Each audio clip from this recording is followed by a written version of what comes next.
안녕하세요. 레버리지 랜드에 오신 것을 환영합니다. 이번 시간에는 레버리지 랜드 ETF의 모든 것을 낱낱이 파헤쳐보는 시간을 가져보겠습니다. 아무쪼록 제가 준비한 자료가 여러분에게 유용하게 쓰일 수 있기를 바라며 그럼 시작하겠습니다. 레버리지 ETF란 무엇일까요? 우선 그 정의부터 살펴보겠습니다. 선물과 옵션 등의 투자의 파생상품과 차입을 이용하는 ETF를 일컫는 용어로 ETF가 추종하고 있는 지수의 등락에 따라 이에 수익이나 손실을 입는다고 한다면 레버리지 ETF는 파생상품과 차입을 통해 추적지수의 변동폭보다 몇 배의 수익이나 손실을 거두도록 설계됩니다. 일반적으로 지수의 2배, 3배수를 추종하는 ETF가 가장 많이 출시되며 영국 시장에서 알파벳, 테슬라 등의 개별 종목의 5배를 추종하는 ETF도 출시되어 있습니다. 간단하게 정리하면 선물 등의 파생 상품을 혼합하여 1배수를 더 높은 배수를 추종하도록 만든 상품이 레버리지 ETF라고 정리할 수 있을 것 같습니다. 이 같은 ETF는 시장의 상승기에 수익률을 높이기 위한 투자 수단으로 활용되곤 하는데요. 현재 국내 서학 개미들이 가장 많이 즐겨 투자하고 있는 ETF는 나스닥 100 지수의 3배수를 추종하는 TQQQ, 필라델피아 반도체 지수의 3배를 추종하는 SOX에 또 빅테크 종목 등의 개별 성장주 묶음의 3배 추종 ETF 종목인 FNGU, BULZ 등이 있습니다. 그렇다면 ETF와 ETN은 어떻게 다를까요? ETF는 익스체인지 트레이디드 펀드의 약자로서 상장 지수 펀드라고 부릅니다. 그리고 ETN은 익스체인지 트레이디드 노트의 약자로서 상장 지수 증권이라고 부르지요. 두 ETF의 공통점은 기초지수에 따라 가격이 결정된다는 것과 주식과 달리 여러 종목을 투자하기에 안정적이라는 점, 그리고 펀드와 달리 별도의 펀드 매니저가 없기에 수수료가 비교적 저렴하고 거래세가 없다는 점이 있습니다. 그리고 무엇보다 상장 폐지 위험이 적다는 것과 투명한 운영이 가능하다는 점이 장점이라고 하겠습니다. 다음으로 가장 큰 차이점은 발행사가 다르다는 것인데요. ETF는 운용사가, 그리고 ETN은 증권사에서 발행한다는 점에서 가장 큰 차이가 있습니다. 그리고 ETF와 ETN은 각각 추적 오차와 괴리율이 발생하게 되는데 차이점을 간단하게 정리하면 ETF는 주식 펀드를 거래하고 ETN은 주식 채권을 거래한다고 보시면 되겠습니다. 마지막으로 가장 큰 차이점이라면 ETF는 만기가 없으나 ETN은 증권사에서 발행된 채권이기에 만기가 있다는 것이 특징이라 하겠습니다. 우리는 왜 레버리지 ETF 종목을 투자함에 있어 미국 기술주에 장기 투자해야 하는 걸까요?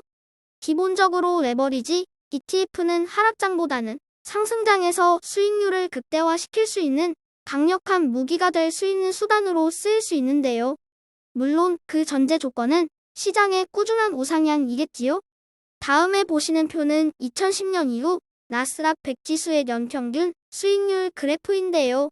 나스닥 QQQ ETF는 지난 10년간 약 7.4배 상승, 그 3배를 추종하는 3배수 TQQQ는 86배의 수익률을 기록한 것을 알 수 있습니다. 단순 계산으로 3배수이니 곱하기 3을 해야 하는 것 아니냐고 생각하실 수 있겠지만 복리로 불어나기에 상승장에서는 배수, ETF의 경우 기하급수적인 수익률을 기대할 수 있는 특징이 있습니다.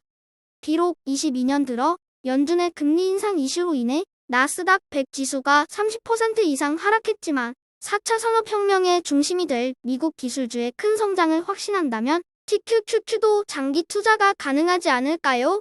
그 선택은 여러분의 몫입니다. 다음으로는 우리가 일반적으로 알고 있는 배수 ETF에 대한 오해와 진실에 대해 파헤쳐 보겠습니다. 첫 번째로 배수 ETF는 상승과 하락을 반복하는 횡보장에서는 추적 오차가 발생하면서 주가가 녹아내린다는 의견이 많습니다. 그리고 다음으로 많이 나오는 이야기가 배수 ETF는 장기 투자에는 적합하지 않다는 편견이고요. 마지막으로 배수 ETF는 닷컴 버블이나 리먼 브라더스 등의 대폭락장을 만났을 경우 자산의 전부를 날릴 수 있다는 공포와 우려에 대해서도 알아보겠습니다. 첫 번째 횡보장에서의 오차로 인한 손실률은 배수 ETF를 투자함에 있어 과연 그렇게까지 치명적인 리스크일까요? 표에 보시는 주황색 그래프가 1배수를 추동하는 기초 지수 가격이고요. 파란색 그래프는 2배수를 추동하는 지수 가격입니다. 배수 ETF는 상승과 하락을 일정하게 반복하게 될 경우 변동성 끌림 현상으로 인해서 추적 오차가 발생하게 될 수도 있는데요. 표에서 보시는 바와 같이 하락과 상승을 일정하게 반복했을 시 동일하게 손실은 기록되지만 1배수에 비해 2배수가 좀 더 큰 손실을 입게 된다는 것을 알 수 있습니다. 하지만 이것은 시장이 횡보한다는 전제하에서의 손실률인 것이고요. 여러분께서도 잘 아시는 바와 같이 시장은 절대 규칙적이지 않습니다. 역사적으로 보았을 때 보통 7대3 정도의 상승과 하락 비율로 시기초와 같이 중도에 머물지 않고 극단적인 상승과 하락을 반복해왔다는 사실을 주식 투자를 하는 분들이라면 모두 인지하고 계실 것 같습니다. 횡보장에서의 변동성 끌림에 의한 작은 손실률이 두려워 우상향하는 시장에서의 복리 효과로 인한 수익률을 극대화할 수 있는 기회를 날려버린다는 것은 구더기 무서워서 장 못 담근다는 표현 한마디로 정리가 될 것 같습니다. 두 번째로 배수 ETF는 장기 투자하기에 적합하지 않은 종목이다라는 편견에 대해 알아보겠습니다. 장기 투자에 적합하지 않다는 의견이 가장 크게 설득력을 얻는 이유는 그 위험성 때문인데요. 요즘같이 30% 이상의 하락장을 만났을 때 3매수를 추동하는 ETF의 경우 자산의 90% 이상을 잃을 수 있기 때문이라는 것이 그 근거입니다. 네, 다 맞는 말입니다. 하지만 배수 ETF는 기본적으로 하이 리스크 하이 리턴의 개념이라는 사실을 우리는 알아야 합니다. 단순히 1배수의 3배를 추종하는 ETF라고는 하지만 상승장에서는 양의 복리로 인해 곱하기 3의 수익률이 아닌 복리의 마법으로 인해 훨씬 큰 수익률을 가져다 주는 것이고요. 앞에서 설명드린 나스닥 1배수 7.4배 상승 기간 동안 3배수 TQQQ는 단순 곱하기 3의 24배가 아닌 무려 86배가 상승했던 것을 참고하시면 될 것 같습니다. 그리고 하락장에서 음의 복리로 인하여 더 큰 손실을 입는다고 잘못 알고 있는 경우가 많습니다. 음의 복리라는 것은 손실이 더 커지는 것이 아니라 하락에 하락을 거듭하면 할수록 몸집이 작아지면서 배수 ETF는 그 기울기가 완만하게 발생하는 것을 표를 통해 확인하실 수 있습니다. 정리하자면 주황색 선과 같이 상승장에서는 그래프가 급격하게 올라가고 하락장에서는 그와 반대로 기울기가 완만하게 형성되는 것을 보실 수 있습니다. 마지막으로 배수 ETF를 투자함에 있어 가장 많이 나오는 논쟁인 폭락장에서의 리스크입니다. 나스닥은 2008년 리먼 브라더스 사태 이후 꾸준하게 우상향해왔고 연간 수익률도 그리스 사태, 금리 인상, 미중 무역 전쟁 등의 위기를 겪었음에도 마이너스 수익률을 기록한 해가 단 한 번도 없었습니다. 하지만 이 같은 상승은 미국 연준의 무한 양적 완화, 즉 돈풀기로 인한 상승이었던 것이고 언젠가 닷컴 버블이나 리먼 브라더스 급의 위기를 맞았을 경우 우리가 투자 중인 배수 ETF인 TQQSOXL 등의 3배수 ETF는 완전히 녹아내릴 것이라는 의견인데요. 이 또한 다 맞는 말입니다. 헌데 한 가지 간과한 매우 중요한 사실이 있는데요.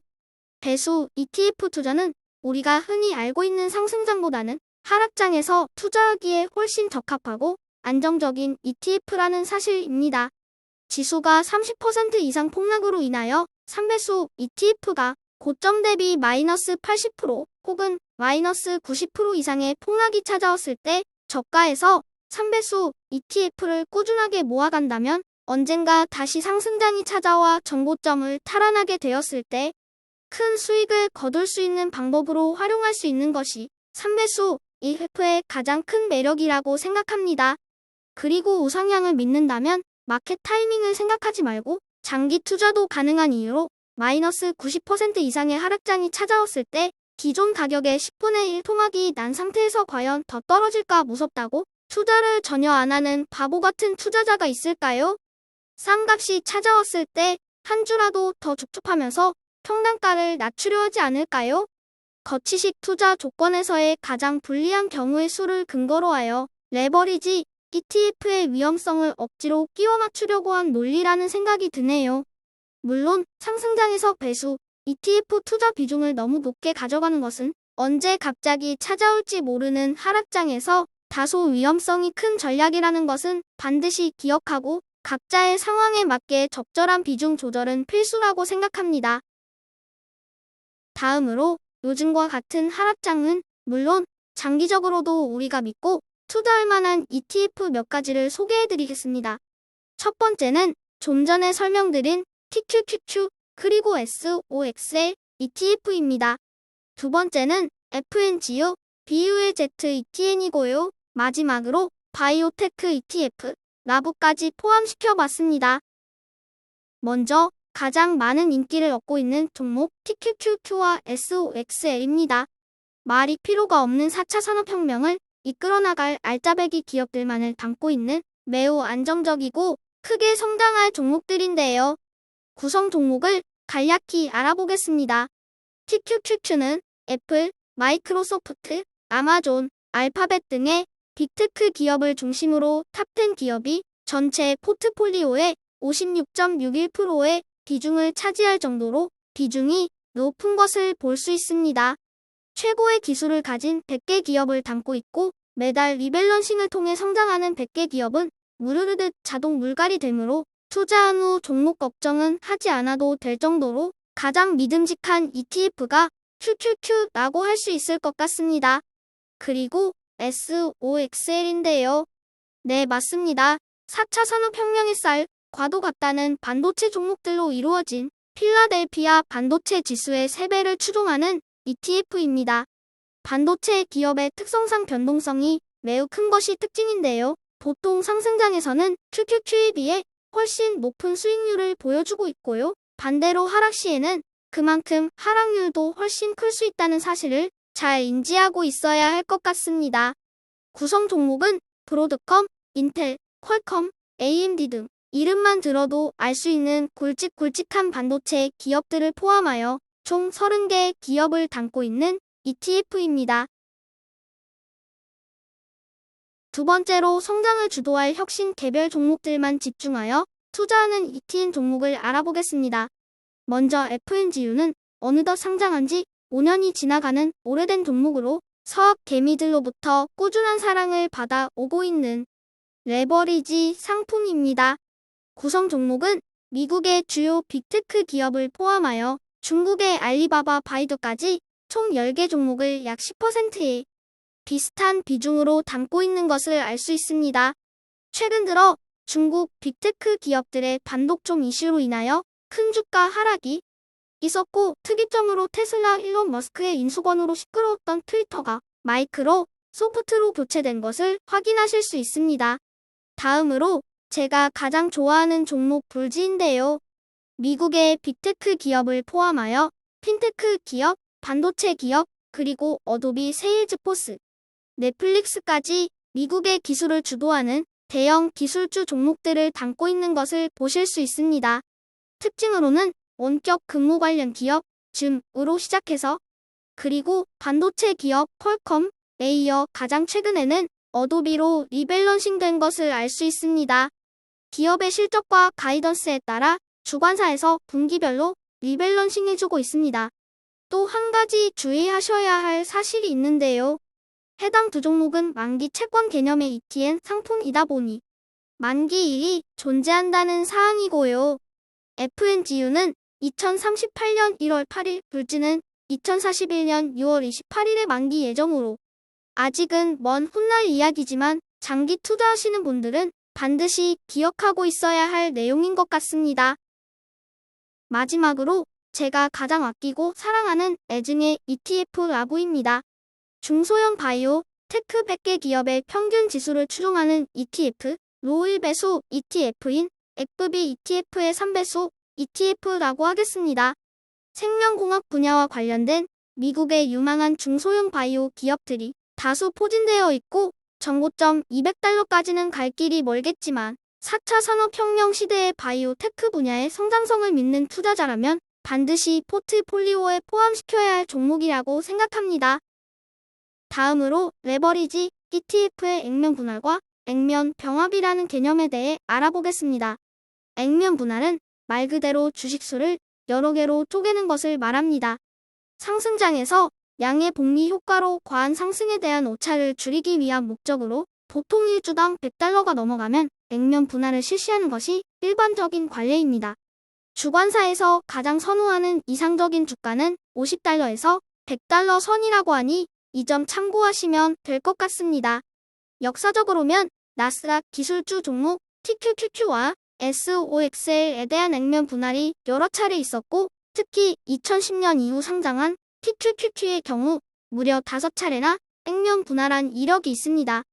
코로나 이후에 주가가 급격하게 많이 상승하면서 TQQQ는 1대2 분할, 그리고 SOXL은 1대15라는 파격적인 액면 분할을 단행하였었죠. 에피소드를 하나 말씀드리면 FNGOETN 상품의 경우 코로나 당시 연준의 돈풀기로 인해 300달러까지 치솟았던 적이 있는데요.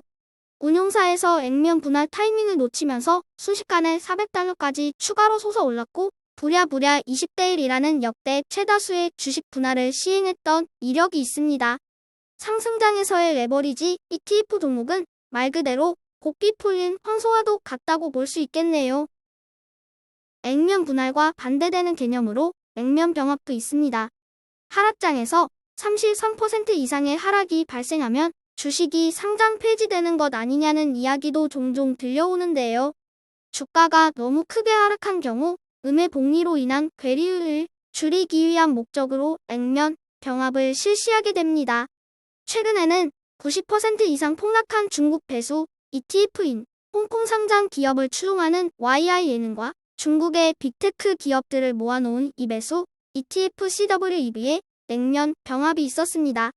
YINN은 20대1 병합, CWEB는 10대1 병합을 단행하였고 절묘한 타이밍으로 그 뒤로도 종목 모두 좋은 상승 흐름을 보여주고 있는데요. 상승장에서는 주가가 병합되어 복리 효과를 최대한 누리는 것이 아무래도 배수 ETF의 특성상 유리하겠죠? 마지막으로 제가 적립식 장기 투자 중인 국내 상장 2가지 ETF 종목을 소개해드리겠습니다. 아까 말씀드린 나스닥 100과 필라델피아 지수의 2배를 추종하는 ETF인 타이거, 미국 나스닥 100 레버리지 ETF와 타이거, 미국 필라델피아 반도체 레버리지 ETF인데요. 2배수를 추종하는 만큼 안정감이 있으면서 세금 절세 효과와 과세 이연 효과까지 누리면서 미국 기술주에 투자할 수 있는 좋은 종목이라는 생각이 드네요. 국내 상장 배수 ETF는 인터넷상에서 간단한 교육이수 절차가 필요하고요. 예수금 포함 총 투자 금액 1,000만원 이상이 충족되어야만 투자가 가능하다는 점도 기억해 주시면 좋을 것 같습니다. 그리고 국내에 상장된 미국 ETF는 가급적이면 세금 절감이 가능한 연금계좌, ISA, IPR 계좌 등을 이용해 주시면 매우 효율적인데요. 제가 소개해드리는 이배수 ETF는 연금저축 계좌에서는 투자가 불가능하고 ISA 계좌를 활용하실 수 있다는 점도 참고해주세요. ISA 계좌의 연 투자 한도액은 2,000만원이며 최대 5년까지 투자가 가능하다는 점도 추가로 알려드립니다. 이상으로 배수 ETF와 관련하여 그 개념과 우리가 알고 있어야 할 상식들에 대해서 설명을 드렸습니다. 아직은 문장력과 지식이 부족해서 제가 알고 있는 정보가 제대로 전달이 되었을지 잘 모르겠습니다. 유튜브 영상을 제작하면서 제가 알고 있는 어설픈 지식들이 여러분들에게 얼마나 도움이 될 수 있을지 또 찾아주는 분이 없으시면 어떨지 걱정도 많이 앞섰지만 제가 유튜브 채널을 운영하는 목적은 첫 번째가 저의 투자와 성장에 대한 기록의 의미, 그리고 두 번째가 저의 정보가 그 누군가에게 유용하게 쓰이길 바라는 마음입니다. 많이 부족하고 어설프더라도 그런대로 시작한다는데 의미가 있다고 생각하고 주식 투자는 물론 우리의 인생도 우상향하면서 계속 발전하고 성장해 나갈 수 있도록 미니하나마 보탬이 될 수 있기를 소망해 봅니다. 저의 투자 일기는 내일도 계속됩니다. 영상이 도움이 되셨다면 구독, 좋아요, 알림 설정 부탁드려요. 감사합니다. 모두 부자 되세요.